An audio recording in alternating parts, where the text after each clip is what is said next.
Então, meu nome é Catiane Long, e para você que não me conhece, eu estou aqui no Substack, no Educação e Maternidade. Também estou no YouTube com o Resgate Feminino. E eu quero continuar uma conversa que a gente teve ontem sobre a inteligência, né? Como desenvolver a inteligência dos nossos filhos. Porque eu acho que a gente se acostumou, né, a transmitir para a escola esse legado, né, esse trabalho de trabalhar, de construir a inteligência. Então a gente acha que quando mandar para a escola, eles vão aprender. A escola, se for boa, gente, se a escola for boa, ela vai passar as matérias que cabem para aquela criança naquela idade. Mas é padrão. Se o seu filho for fora da curva, ele não vai ter atenção. Então, é um padrão. Naquela idade, aquela criança vai aprender tal coisa, tal matéria, né? E deu. A escola está preocupada em aumentar sua pontuação, em receber uma pontuação maior, de melhor escola. Então, para ela, não importa se aquela criança, depois que responder a prova, vai esquecer para sempre daquela matéria. Né? É claro que eu estou falando aqui de uma maneira geral, eu sei que tem escolas que são preocupadas, sim, com a pessoa, né, a única pessoa, mas, de uma maneira geral, né, no contexto que nós vivemos, eles não estão preocupados se a criança depois esquecer. Então, eles ensinam para que a criança decore aquela matéria, e não é nenhum problema em decorar, mas para que aquela criança, ela aprenda, responda a prova, e depois, se ela reter ou não, é com ela, né?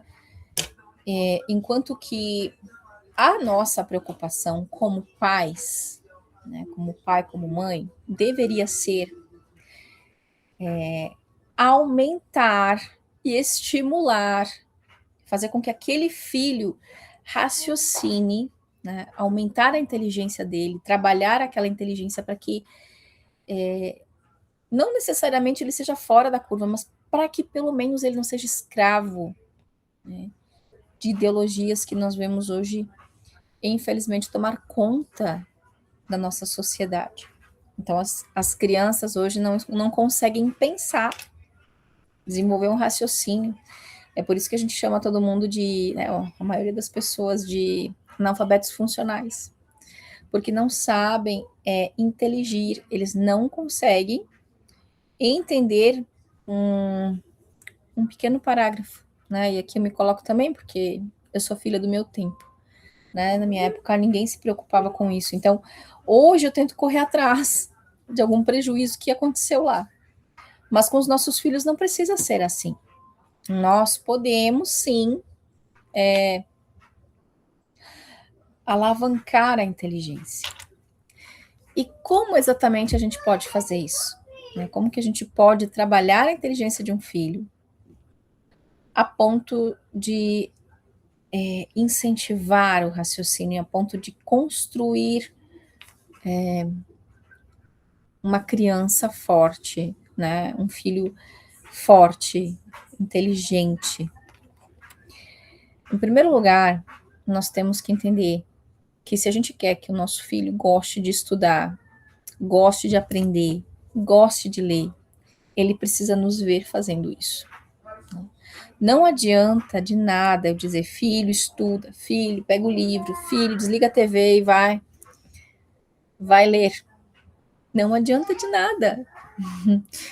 Ele pode fazer, né, no momento, por obediência, mas não vai reter. Então, ele precisa que você faça. Então, aquilo que eu quero que aconteça com o meu filho, eu preciso trabalhar em mim, entende? A maneira com que eu quero que ele viva, eu preciso já investir em mim. Se eu quero que ele goste de ler, eu preciso ler. E ler para ele.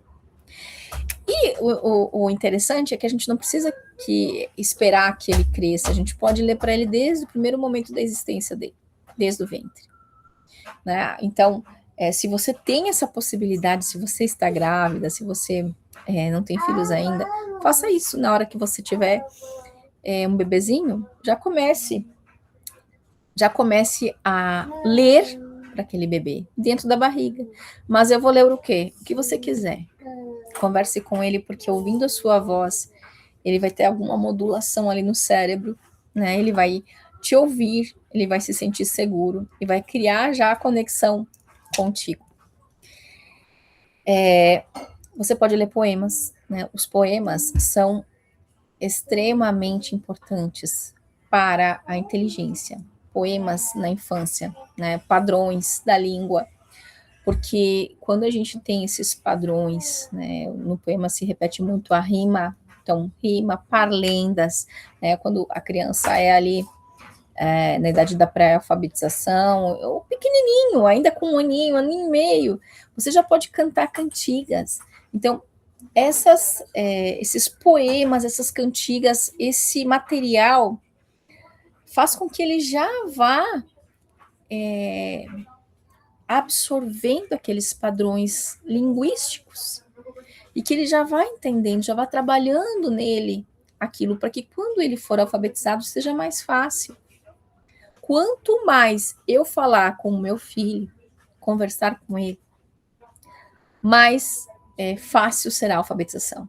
Então, se eu sou uma pessoa que não gosto de conversar com meu filho, que eu não leio, que eu não interajo muito com ele na fala, ele vai ter problemas. Ai, mas que assunto que eu vou conversar com uma criança de 1 ano, 2 anos?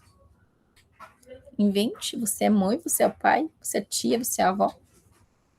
Invente um assunto, peça como foi o seu dia, né? De que ele gosta de brincar, o que ele gosta de fazer.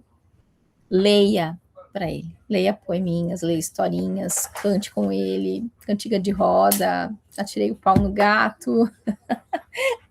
Cantigas da sua infância. Lembre das cantigas e transmita isso. Transmita isso. Isso só traz coisas boas para aquela construção de pessoa. Depois ele cresce um pouquinho, aí ele tem que te ver também lendo, né, se interessando por essas coisas. E ele vai no ambiente da casa, onde você consegue mostrar, né, comprando livros, ter ali uma estantezinha de livros, alguma coisa de literatura, talvez uma literatura clássica que você esteja estudando. Você consegue mostrar para ele que vocês são uma família que gosta de ler. E ele vai estar sendo inserido naquela realidade. Muito difícil, né? Que um pai e uma mãe que gostem de ler, que gostem dessas coisas, muito difícil que o filho vá para outro lado, que não goste, que não consiga ter gosto pelo intelecto, né? Pelas coisas mais elevadas. Quer que ele goste de música clássica? Você está achando que ali fora tem muita música que não é música, porque se a gente chama aquilo ali de música, né? Se a gente chama, por exemplo, um funk de música, o que são as músicas clássicas? Então, de que a gente vai usar o mesmo padrão? Não, né? Aquilo ali é barulho, alguma coisa que se repete, umas notas que se repetem num barulho infernal. Desculpa.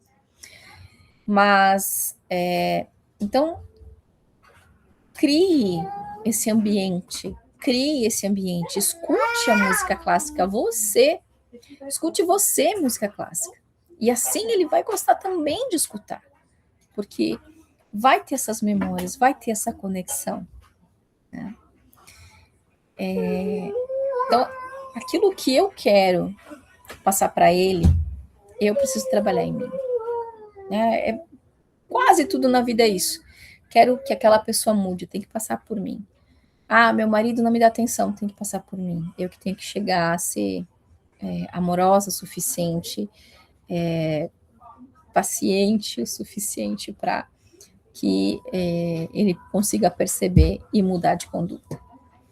Então, com o filho também é a mesma coisa. Quer que seu filho se interesse por leitura, ele precisa te ver lendo, ele precisa ver que você tem esse interesse. Porque se meu pai e minha mãe não têm interesse para isso, eles só falam, porque na verdade não deve ser tão importante assim. certo? E leve ele para bibliotecas, leve ele para livrarias, né? Tenha ali um momento com seu filho de levá-lo para uma livraria, mostrar os livros. Às vezes tem livrarias que deixam folhear, né? Até ler alguma história. Esses momentos vão ficar na memória, vão ficar memoráveis para aquela criança. E converse com o seu filho, né? Eu falava antes, converse com o seu filho de coisas profundas também, sobre a realidade da vida, sobre Deus. Não tenha medo de conversar. Não subestime aquela criança, o raciocínio, o intelecto daquela criança. Ele está sendo sim formado, né? Ele está sendo sim construído.